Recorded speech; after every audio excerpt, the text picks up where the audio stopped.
бүгін аян бізге бастағызы ертегі айтайын деп отыр. Сәлем достар, бүгін ертегілер елінде. Басталды. Иә, бүгін бізде Аян қазір ертек құрастырып беретін болады. Ертек бір ауылда бір шал үлкен редиска егетін болады. Ұйықтайтын кезде ертек айтпай деп жүретінім ғой. Иә, біздің Әлмерей ұйықтайтын кезде күніге ертек сұрайды. Ал бастайық. Бір күні бір ауылда бір шал редиска егеді. Редисканың қазақшасын ұмытып тұрмыз. Егіп жүрген редискасы, шалхан дейді ғой бұны. Шалхан үлкен болып өсіп кетеді екен. Шал келіп оны ар тартады. Тартсай. Ар тартады, бер тартады, бірақ оны жерден ала алмайды. Сөйтіп тұрып шал көмекке өзінің кемпірін шақырады. Кемпірім, кемпірім, кел маған көмектес деп, екеуі бірге тарта бастайды. Бір, екі деп тартады, бірақтан редиска шалхан алынбайды.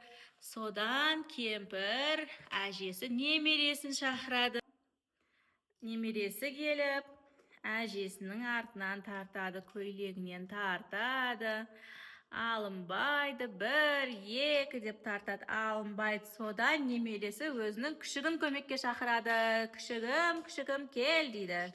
Ой, істемейді ғой, күшті көрсетім. Күшігі келеді, барлығы бірге. Кемпір қайда кетті? Айдың кемпірді сасай. Барлығы бірге тартады. Бір, екі, ит теріс қарап қалды. Ит теріс қарап қалды.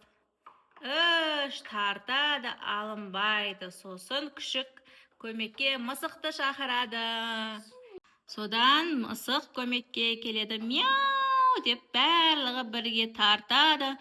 Бірақ шалхан соңында да жерден алынбайды. Бір кезде мысық өзінің досы тышқанды шақырады. Тышқан көмекке келеді.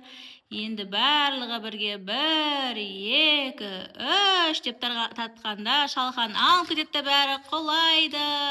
Содан шалхан алынып, барлығы шалхан, үлкен шалханды бір жыл бойы жеп шыққан екен. Рахмет достар, сіздермен бірге болған Айдын және Аян актерлар және көрермен біз Әлмерей. Сау болыңдар достар, бізге лайк басыңдар достар.